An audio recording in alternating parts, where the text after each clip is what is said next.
Welcome to the fastest daf in town. Today on Masechtas Ketubot daf Pei Dalid. We're going to begin on the bottom of Pei Gimel Amud Beis, the first wide line.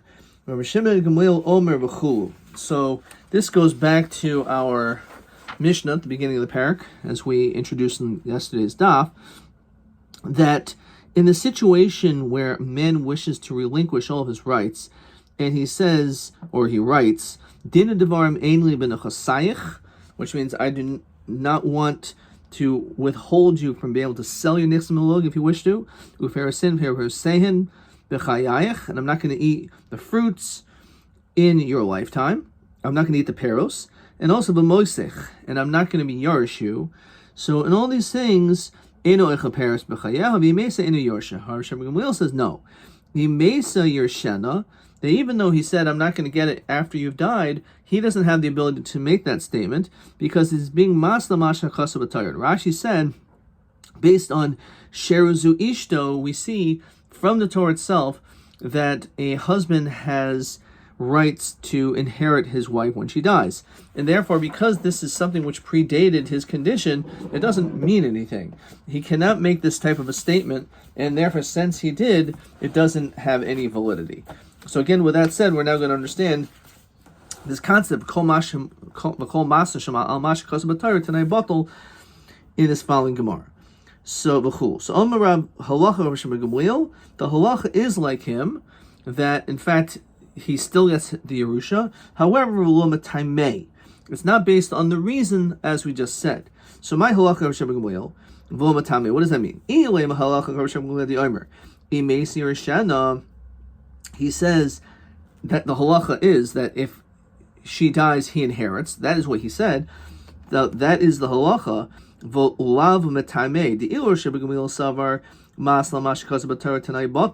That he holds that anything in which, again, you're being masna on what the Torah says doesn't work. Maybe Rav holds that the din is that Tanai is Kaim, that you could make such a condition. It's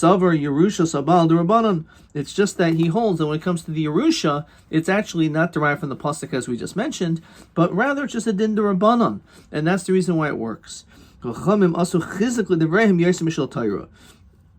Chachamim are more strict when it comes to rabbinic laws than Deraisa, as we've seen numerous times. They make a chizuk for it. So therefore, even though it's true, Rav Shmuel said it's Deraisa, and therefore it's not batal.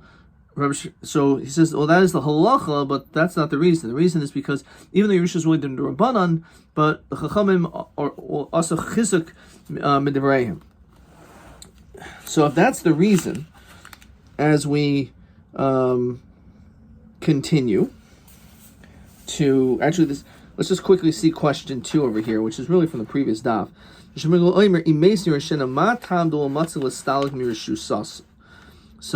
is about deraisa. So one shot is because Yerusha is deraisa. Is masam al masam mashkas b'tayra. Is tanai batal. Or Yerusha is about derabanan. The chacham also chizik midivrayim kashel tayra, which is basically what we just said. So those are the two possible reasons. So if that's how we understand this statement, as we continue to pay down with Aleph, the Saba Rav Tanoi Kayim, is it true that Rav really holds that a condition which is midaraisa, it still works? But Itmar, a person says, and this we've seen numerous places, it's also brought down Masechtas Makos at the beginning, that normally you're not allowed to charge interest, but a person makes this stipulation that there's not a lie on me, that there's not on me ona. Rabbi Omer yesh lo avana, Shmuel Omer ein lo avana. So clearly Rab says that doesn't work. There's still ona. There's still an isser of ona, even though you said this declaration. The Gemara over there talks about the chilbush and the chefs and the gavra, ayin shom over there. But the point is that the reason is because it's the Torah talks about this, and therefore. As Rashi says, sell to me this object on condition that there's no ona. So if you charge me Yos Mishtus more than a 6, we'll still say Mekach Kayim and everything. No. So that can't be what it means, because he holds that Kol Masala Mashikos B'Taras Tanai is batal. Ella Halacha Shem Gamliel The Omer Hamasla Mashikasa B'Torah Tanai Batal. Maybe that is what the halacha is, just like he agrees. However, Lama Tameh, the Il Rosh Gamliel Savar Mesi or Shena, Rav Savar Mesi Lo or Shena. Maybe it's the other way around. They both agree, and the halacha is like him. They Hamasla Mashikasa B'Torah Tanai Batal. Or when it comes to the Yerusha, they disagree. So Hai Mataime V'Lo Kehilchasehu. So that's the reason and not the halacha. You're giving Chol Masa Mashikasa B'Torah is a reason. That's not anything which has in itself a halachic ramification. So therefore, that can't be how to read it either. El halacha Rosh Gamliel the Omer Imei Sir Shana. As we said before, it must be that the halacha is like Rosh Gamliel, that if she dies, he still inherits her. Or v'lamet tamei the Il Rosh Gamliel savar b'deraisa tanai batal. That midiraisa, it doesn't work. Ha b'derabbanan tanai kayim. However, if it would be a derabbanan, that would work. Rav Sabra fil b'derabbanan tanai batal, and they disagree whether or not also chizuk l'dvarim yos mishal Torah. So hayla tamei v'kehilchasahu, v'Rav Moisevhu. The truth is, the halacha is like Rav Shmuel, and the reason is like Rav Shmuel. It's just that there's an argument on a sidebar which has nothing to do with what we're talking about a din derabbanan. But if they all agree that Yerusha is deraisa and that Tanai is batal, so that's the reason, and that's the halacha. We have to stick to that. And this is the Maskana TB8. The El Rosh Gamliel Savar Yerusha's Baal deraisa. Shmuel holds that Yerusha of a husband is midiraisa. V'chol ma'aseh mashchas v'torah tanai batal. V'Rav Savar Yerusha's Baal derabbanan. V'chol ma'aseh chizuk l'dvarim kishel Torah. So this is the reason. They both, at the end of the day, say the same halacha. The same halacha is that if a man makes this declaration that he relinquishes his rights to her properties after she dies, it doesn't work. The question is why? According to Shmuel, he says because Yerusha is deraisa, and you cannot be masna mashkas b'Torah. And according to Rav, he says no, Yerusha is derabbanan. But he holds that also you cannot do this when it comes to din derabbanan as well. But Rav sub, so that's TB8. Let's just read the language of the question. My time is Rav.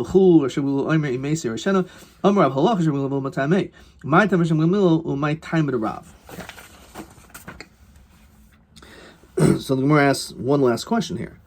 Rav Sav Yerusha Sabal D'Rabbanan. Now, Al-Chayro, what he's saying is that the only reason why he can't make this declaration is even though Yerusha is D'Rabbanan, but also Chizuk L'Dvarehim, which is mashma. It's pretty clear that they must hold, that Rav must hold, the Yerusha is D'Rabbanan. But Tanan, what we learned in the Mishnah, of Yochanan Broika Eimer Hayarish es Ishto, where a person inherits his wife. So the din is Yaksel Ibnei Mishpacha. It returns by the Yovel year to the family. It goes back to her. Goes back to her family. It says Rashi b'Yovel. However, v'yanakilehen min hadamim, they should deduct the price. We lower the price. As Rashi kasagadaitach yachzirim lehem b'damim kalim. Vavin we ask a question. Mike Sover, what does he hold? If it's true that the husband is truly the one who inherits this property midiraisa, so my yachzer, why do we say that it goes back to her yarshim? This should fall into the category of Masechtas Becharos of Yerusha eno chozeres b'yovel, that the Yerusha midiraisa does not go back on yovel. If it's actually just a din d'Rabbanan, so he shouldn't have any different rights. He should automatically go to them, and we shouldn't say v'yanakil hen min adamim. The Amrav l'oilam k'sav Yerusha sabal deraisa. Really, Yerusha sabal is deraisa. So therefore, the question is, if it's deraisa, l'chari should be able to keep it. Ukegayin sherishaso ishto bein beis hakvadas. This was not just a regular piece of property. This was a field in which her relatives were buried there. Mishum pagam mishpacha, says Rashi. Genayhuhem shivacherim nikvorim imahem. It's a disgrace that other people are going to bury together with this family. Vehem yikru b'kvuras acherim, and they're going to have to bury their dead somewhere else. So, therefore, even though technically this person does have a right to keep this property, but because of pagam mishmacha, we say he has to give it back. Amr Rabbanan lishkul demei v'lahader. So the Rabbanan say he should take money and then return it. Umaya nakel lehem adam. And what does that mean? Lower the price. To make kever ishto. It means for his wife, because he's mechuyev to do the kvura, so therefore he can't get all the money for this field, for this cemetery, because he has to actually pay for his wife's burial. So therefore, that element has to be deducted because he has to pay for that property, that plot of land where his wife will be buried. A person who, says Rashi, a person who buys a cemetery, and he returns it against his will. Moicher kivro v'derech kivro mamado umakam hafsedoi boin b'nei mishpacha v'karben oiso bal karchai mishum pagam mishpacha. So again, we say that because of pagam mishpacha, that they're still allowed to, these relatives can be buried in that area. But that's a question. You can lose sight of the question. But the question is, we see clearly he holds Yerusha Sabal's deraisa. So how could we say the Rav held, Yerusha Sabal is the Rabbanan? It's not true. You see Beferish, he holds Yerusha Sabal is the Raisa, and the reason why he has to give it back is because of Pagam Mishpacha. So Rav Tamei, Rav Yochanan ben Broika Kaimer V'lei Lo Svirle. Rav is Latamei Rav Yochanan ben Broika Kaimer. He's actually not saying that this is the din, but he's explaining based on this whole statement over here. Rav Yochanan ben Broika Omer. So this is the explanation. It doesn't mean that he agrees to this, but he's saying based on Rabbi Yochanan Broka. In other words, it's very interesting. I don't even agree to this. It's not my point of view, but I can still put myself outside of my own beliefs and be able to understand someone else's opinion and be able to extrapolate what they would say to be able to understand their reasoning better. Which again is the brilliance and greatness of the Chachamim. Question 3. Very simple. So Ishim Ishto Besakavaris, so he inherited a cemetery from his wife, Makser Mishum Pagam Mishpacha. Okay. Alright. Next Mishnah. So, Mishimes. So you have a situation where the person died, Veniach Isha Ubalchoy V'Yarshin. And this person left his wife, in which, of course, his wife is entitled to the ksuba. Ubal choiv, he is a lova, he borrowed money from someone, and he has yarshin. He has relatives that are supposed to inherit the property. So he has 3 different people that are making claims. V'hayalo pikadain. So let's say he has a pikadain, o milva biyad acherim, or he has a loan in the hands of someone else. In other words, who is going to be able to have claim to this money? They're all entitled on some level to this money. So Avtarf and Omer Nosnu L'Kaishel Shabahen, which is a little bit difficult to understand, but what on the surface it means that he's supposed to give it to the weakest claimant. Now Rashi says over here, Hacha Delabr Shusei Manche. Over here, this is not in his Rishos. So Sfirlu Rav Tarfin, according to Rav Tarfin, he holds the Hamoitzim Yad Haleive O Miyan Misha Pikadan Etzlo. If you want to take it out of this other Rishos, V'noisin L'Bal Chayiv, you want and give it to the person you owe money to, Ulksuva, or to the woman, Shneschai Behen Hameis V'chayim, because he was obligated to give her these monies. So he says you give it to the weakest claimant. Now, we're going to end up seeing there's two explanations, but let's just say one quickly. This could mean the weaker proof, namely the later date of all these documents, one who has the latest date, because he can't collect from the Lekuchos before the preceding claimant. We'll understand that a little bit better when we get into the Gemara. That's our Tarfin. Mekiva Omer, Ein Merachim Bedin. We show no compassion. Elwa Yenosnu Yarshin. It goes to the Yarshim. And it doesn't even matter if someone was typhus, one of these other, the Baal Chayiv or the wife was typhus, who grabbed hold of this money, it still goes to the Yorshim. Shikun Srichin Shvua in Yorshim Srichin Shvua. Because when it comes to the assignment, we have the greatest leniency, as we learn in our parak, as Rashi quotes, if you want to collect from the possessions of the assignment, you can only take from them with a shvua. However, they do not need a shvua. Hilchach, says Rashi, Mishemes Hames Zoch behen hayarshim reshus son hein. It automatically goes to them. So by default, it goes to the Yarshim. And therefore he says, in this situation, that's how it works. And now the Mishnah says, Haniach peros tilushim nekarka. What if you have fruits which are detached from the ground? It's called kaidim bahen zoch bahen. Any person who grabs them first come, first serve. Says Rashi, kadmu yarshim zachu. So if the Yarshim get it first, they get it. We don't take it from them. Because when it comes to metaltalin, it's not meshubah to a Baal Chayiv or to the Ksuba. Kodem echamehen, o isha o hamalva, let's say they grabbed hold of it. Zachahu, the Rav Tarfin islay tfisa lachamisa mahanya. So basically saying that either way, if the Yisomim are typhus it, because there's no shibud of metaltalin for a Baal Chayiv or for the Ksuba, as we've seen at length in the beginning of this Masechta, in the middle, so that's the din, therefore they have no rights to it. Therefore, if the Yershim were Kaidim, so there's Zacha. Zachsa Isha Yos Miksubasa, Ubal Chayiv Yoser Al Chayivo. So what happens, let's say they grabbed hold of it, and they were typhus this. However, it turns out what they grabbed was more than what they were really owed. The Ksuba said 200 zuz. And the woman grabbed 500 zuz of Paris Telushin, detached fruits. So the question is, what happens to the rest of the fruit?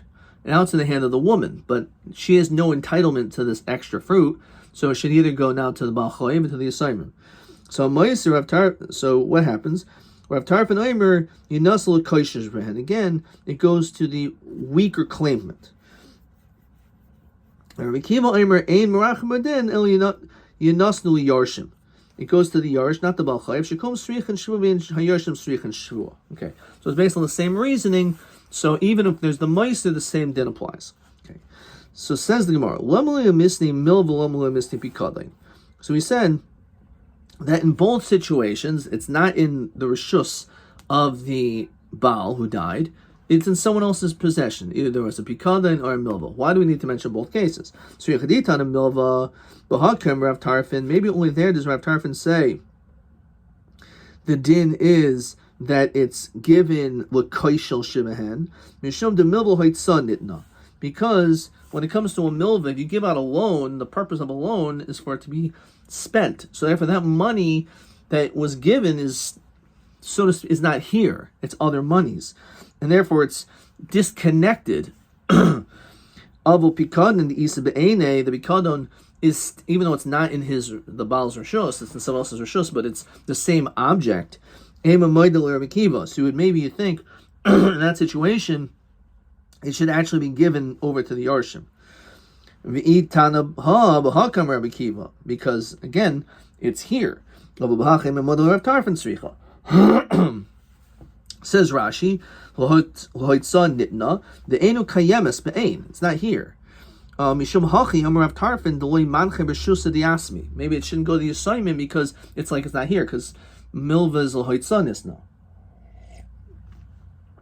Okay.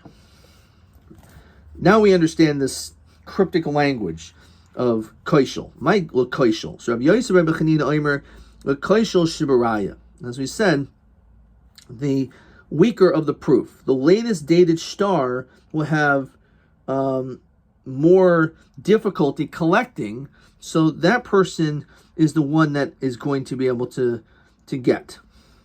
Rabbi Yochanan Omer l'ksuvas isha. No, it's just always referring to koishel. The weaker party is the woman, in her ksuba. Why is it weak? Mishum china, because of graciousness. We'll just finish this.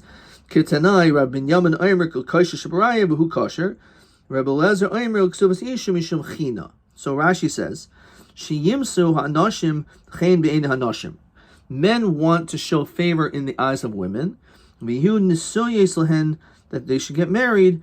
Shlo Tig Anah Lahasek Ksubasan, that they shouldn't feel concerned that they're going to end up losing their ksuba. And we see above, Ksubas Isha, he kriya koishel. She's considered to be the weaker of the three. Shein darko lachser acher nechse hames. It's not proper for her to go begging for money, lavakish, and to request heichen yeshel karka, where the land is. So we're not going to have her going on this whole expedition trying to investigate properties for her to be able to get her land, get her money for her ksuba. And therefore, we just say, give it to her. She's kaishel shebehen, because it's not within her the normal framework, at least then, of a woman to go doing all these different types of things. And therefore, because of that, we say, just let her have it. Okay. Haniach peros hatalushim. So we said if there's fruits which are detached, so the Mishnah said, kol kaidim behen zach behen. Rabbi Kiva my iria meiser. And then he mentions the case of leftovers. And again, if they grabbed, the leftover is either kaishel or it's given over to, again, it's given to the Yarshim. So, kuhu nami Yarshin havi. So what's the difference? Why does he mention the case of Meiser? L'cher should be the same thing. Everything goes to the Yarshim. So why does he argue in the Sefer of the Mishnah? So you're right. And Echanami. The Omer of Tarfin Meiser Tana Ihu Nami Meiser. The truth is, he doesn't really need to tell us the din of Meiser, because obviously everything goes to the Yarshim. Certainly, therefore, even though they grabbed it, everything goes to the Yarshim. And they don't have a right to do a tfisa. So the leftovers, of course, goes to them as well. The only reason why I mention it is because he's the Baal Pukta of our Mishnah. As we continue to pay down the base. Rabbi Kiva tfisa mahanya klal. Well, again, Rabbi Kiva is saying that it all goes to the Yarshim, and therefore, not only the Meiser, but actually the whole thing, even if the Baal Choiv or the Isha grabbed hold of it, it wouldn't help because it goes automatically to the Yarshim. In fact, the Gemara, is that really true? Does he really hold that Tfisa doesn't help? So the Gemara gives an answer over here. We're talking about a situation where she grabbed it, or the Baal Chaim grabbed it, Mechayim. Says Rashi, Rav Nachman, Mahanya Hechad Tafas Mechayim, Shilmes. If, let's say, they grabbed hold of it before the man died, Mahachi Gamerla, Rav Nachman Rabbi. Rav Tarfin, the Manchi Hecha. So according to Rav Tarfin, that says that the Tfisa works, where did they grab these fruits? Rabbi Shmuel Dermatavayu, V'hu Shesivudin Umunachin B'Shus Rabim. It has to be that they were just hanging out in the public thoroughfare. So it isn't the Yarshim's automatically. If it was actually the Paros would be mamish in the field of the Baal, then the Yarshim would get it. However, since it was in the Rosh Hashanah, according to Rav Tarfin, he holds that since it was in the Rosh Hashanah, they have a right to it. Abba b'simta, lo, if it was saying the simta, Rashi explains, for those who want to Masechta Shabbos know this, derech zavius, this is like a corner, hasmuch Rosh Hashanah, which is near the public thoroughfare. B'nei adam ha'osim schayra zeim zeh, b'shuk, they do business in the marketplace. V'roitzin l'daber divreihem b'nachas, b'yishuv hadas mistalchen l'sham. So they'll go to the simta, which is a little bit less crowded and loud. It's not considered to be a Rosh Yachid. It's not necessarily a Carmelist, but this is like doesn't have the same halachic status as Rosh Hashanah. It's more of a private place. So maybe if the fruits were in the simta, maybe that wouldn't work. Rabbi Yochanan and Reish Lakish feel b'simta. Now, even if it was in the simta, they would be able to grab hold of it as well. Says Rashi, quoting the Gemara in Baba Basra, the Mashiach Kanya, that when it comes to a simta, you could do a kinyan there, Mashiach. Hasim afilman di ember b'shus rabim lo kanya ein zem makam hefker. It's not considered to be a place where the fruits are ownerless. V'zach behen yarshim mishas misa o machzikin bam sham kan machzik b'nei. Okay. Dun daine krav tarfin. So they decided to reach a verdict like the Shita of Rav Tarfon, that in the situation where someone was typhus peros, let's call it Rosh Hashanah, the din is that it's a good tfisa. However, Hadre, they overturned the halacha from Beis Din, and they said that instead it should go to the Yorshim. As Rashi says, Savar Rabbi Kiva do mahani tfisa. That doesn't work. That you can, even though there was a tfisa by the Isha or by the Baal Chayiv, it doesn't work. It has to go to the Yorshim. Reish Lakish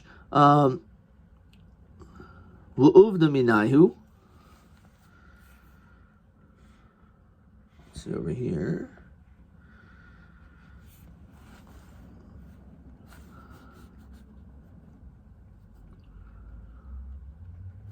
Amrulei Rabbi Yochanan Sisika Shel Torah. I think that's what that is. Reish Lakish Rabbi Yochanan. Okay, so Rabbi Yochanan says Sisika Shel Torah. You've done just like the Torah says. Rashi the Kaimel Halacha Rabbi Kiva. So again, Reish Lakish also did this. Dun Dain Rav Tarfon v'Hadrei Reish Lakish l'uvda minayu. That's how you're supposed to read. It's all one sentence. Reish Lakish overturned the halacha. Rabbi Yochanan said you did kishel Torah. You did the right thing. So lema ba kemifagi. Damar savar tabdavar mishnah chayzer. The question is, why did they retract? So maybe one says, let's look at Rashi. Asisa divrei Rabbi Kiva ki'ilu hein halacha l'moshe masina shechazar demasa beistin dayalon l'kaim halacha k'mayis l'chatchila. However, avo kishenasa v'nigmar hadin ein lonu lachsor. So actually, pum fakert. Asisa kishel Torah means that you basically acted like it was like a Torah violation, and you shouldn't have done that, right? Which Rabbi Yochanan is actually criticizing Reish Lakish and says you shouldn't have retracted. So you were wrong. So the question is, there was a mistake over here, right? Because in fact the halacha is like Rabbi Akiva, that it goes to the Yarshim. So then why would Rabbi Yochanan say that no, you shouldn't have retracted? You obviously made a mistake. So perhaps the machlokus is like this: the Mar Sabar Tabud of our Mishnah Chayzer, Mar Sabar Tabud of our Mishnah Eno Chayzer. Rabbi Yochanan holds that even though you made a mistake, which is something which is explicitly mentioned there, it doesn't make any difference. The halacha still is like just the halacha is like the Mishnah, or maybe you should still not overturn it. So, but the Var Mishnah says Rashi the Kaimel halacha Rabbi Kiva. Now again, we said the halacha is like Rabbi Kiva, so the halacha is like Rabbi Kiva. That's Talbot of our Mishnah. If you ended up passing Rav Tarfon, well, the Kuliyam Talbot of our Mishnah Chayzer. So if that's the case, so Rabbi Yochanan saying that you shouldn't have overturned the halacha b'hakim ifli mar savar halacha Rabbi Kiva mechavera v'lo marabli. The halacha is like Rabbi Akiva whenever he goes against his colleagues, but not when he goes against his Rebbe. Who is Rabbi Akiva's Rebbe? Rav Tarfon. So Rav Tarfon and Rabbi Akiva were arguing with one another in the Mishnah. Apparently that's legitimate. He's allowed to do that. And the question is, do we paskin like Rabbi Akiva even against his own Rebbe? So in this case, we say maybe not. And therefore the halacha is like Rav Tarfon, and therefore you should not have retracted. Marsav halacha afil merabli. The halacha is like Rabbi Akiva even against his Rebbe, and therefore that's why you should have retracted. Therefore the halacha really should be like Rav Tarfon, which makes sense that he should not have retracted. One says that Rav Tarfon was his friend, was his Rebbe. Who says that necessarily was Rav Tarfon his Rebbe? Maybe Rav Tarfon was Rabbi Akiva's equal. They're equals. So then why would you retract? What's matin? This is also brought in brachos and other places. Matin hayral chatchila. Acher Rabbi Akiva mihu i'avad ki'idach lo mahadrinan ubda. So there's sometimes we say that the halacha is this, which means even if you made a mistake and you pass the other way around, we say it's you did it wrong. It has to be corrected. Matin means out of the two we lean toward one opinion, which means you're supposed to chatchila go like that. However, if let's say you went like the other opinion, we're going to say okay, fine. So that's the question: is it halachas or Rabbi Akiva, or is it matin? Okay. Question 4. Mishemes v'niach ishu bal chay v'yarshim matai when eizem makom and where moil tvisa oliva kol yalma. So we mentioned above already, so that's why we're doing this, that if it's a tvisa machayim while the husband was still alive and the possessions were in the Rishos HaRabim, so therefore in that case the tvisa works. Karev Rabbi Yochanan tofes para diasmi misimta. So here we have Rabbi Yochanan, his relatives grabbed hold onto the para, grabbed hold of this cow, of Yisaimim, and he grabbed it in a simta. So also going to Rabbi Yochanan, Amelhu shaper tifas tuha. Your grabbing was a acceptable and good grabbing. Also going to Rabbi Shimon ben Lakish. Again, Rabbi Yochanan and Reish Lakish often argue. Amelhu zil ahadar. You actually have to go back and return it to the assignment. Why? The Svirle Rabbi Kiva, because he holds like Rabbi Kiva the Tvisa Doi Achamisa Lav Klumhu, that after the man had died, now that you were typhus it doesn't help because it automatically goes to the assignment. Fine. So also come into Rabbi Yochanan Amelhu Ma Ese. What should I do? Shekenegdi Cholokalai. The one who's keneged, says Rashi, Shakul Kamaisi. Reish Lakish, who is equal to me, he's chaylik. He disagrees with me. And therefore, because he disagrees with me, I'm not going to say anything. Therefore, we'll have to establish what he says. It should go back to the assignment. Now we have the following story. Hahu bakara diasmi the tafsi taramine. So there was this watchman of cattle, says Rashi, shaymer behem sehem. So this guy was watching their cattle, the tafsi tori mine, and an ox was grabbed hold. Says Rashi, abal chayiv shel mace tosu beves hashimer. Maybe it wasn't the best shimer. He ended up allowing a bal chayiv to grab. So bal chayiv oimer machayim tefisnale. Now, if he grabbed it bal chayiv while he was alive, we established it's a good tefisa, and therefore he says that's when I grabbed it. However, uvakara oimer l'achamisa tafse. It was only afterwards, and therefore because you grabbed it afterwards, again everything goes back to the Saimim like the Shita Rabbi Kiva. So also coming to Rav Nachman Amalei Islach Sahadi to tafse. Do you have any witnesses that they grabbed it? Amalei Lav. To be honest, no, I don't have any witnesses. It's just me. So Amalei Migoi Diachal Meimar. Since they could say lokachu biyadi, that I actually bought the animal outright, so therefore they have the ability to say that they grabbed it in the lifetime. But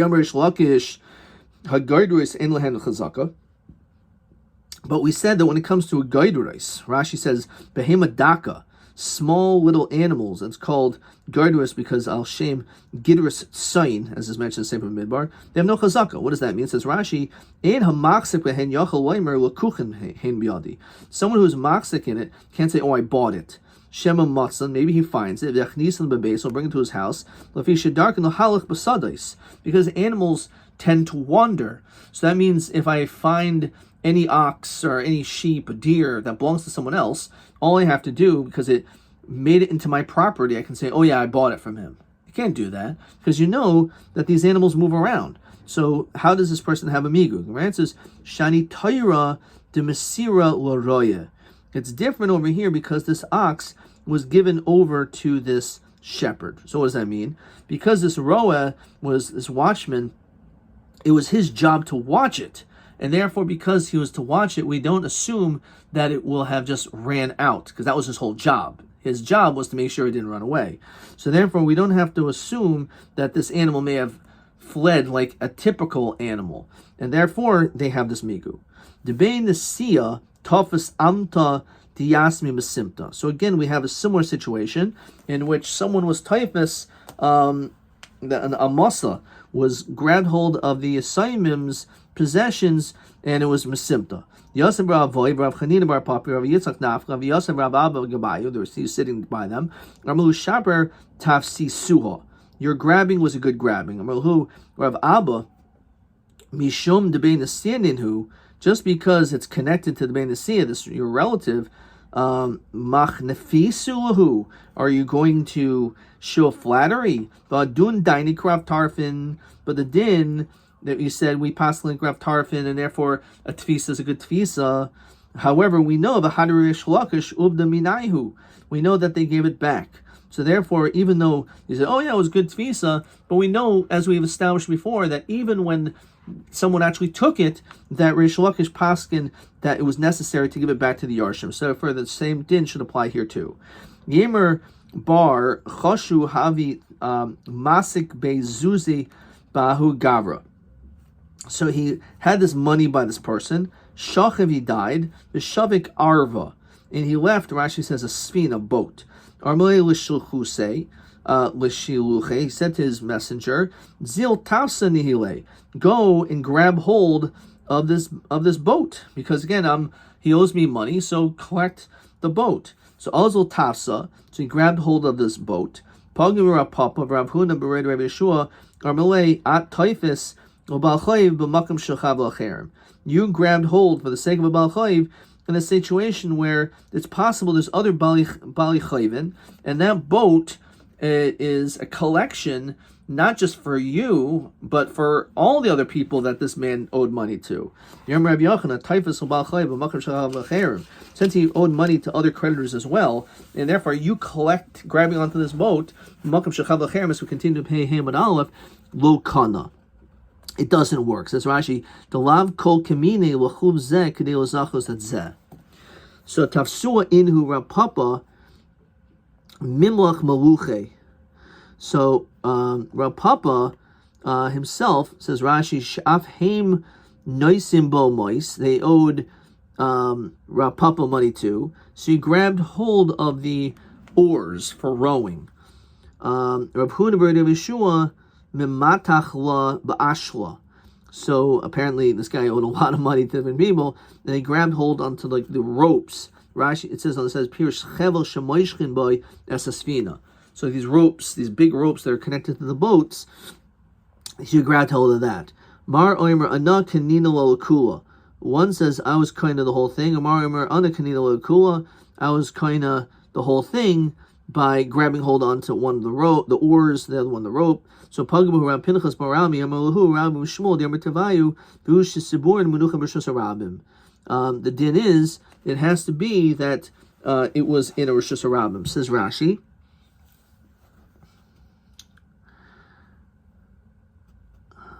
Fine. So Amalahu Anan Nami Micharifusa the Nahara Tefisna.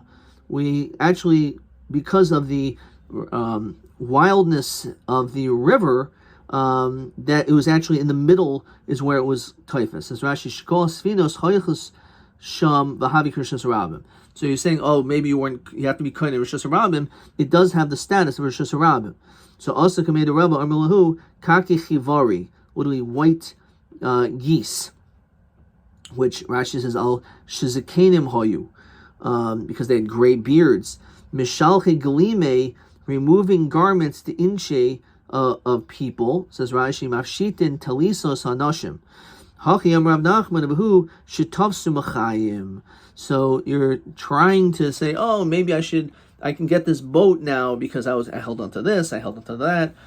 That whole notion of being able to be typhus it and that it doesn't go to the assignment is dafka in a situation where you were typhus in Machayim while that guy was still alive. But since you were typhus it after he had died already, so therefore your tfisa is not a good tfisa. So we're going to stop here. Let's see another question.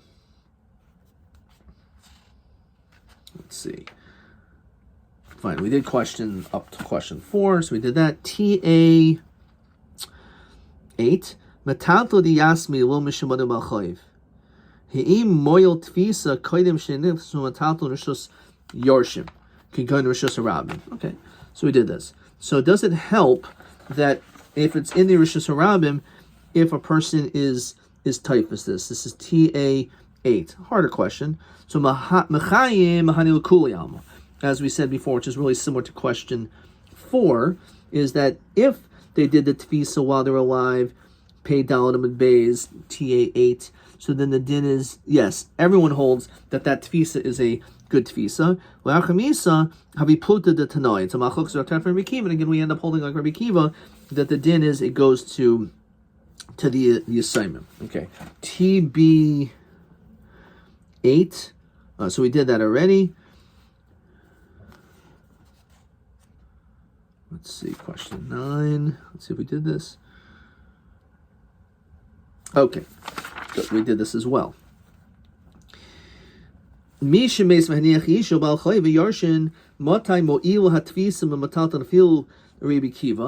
it was tafis machayim, it's even after misa, but more importantly, it's lechat dafkin or shas rabim, or possibly in a simta ad kan.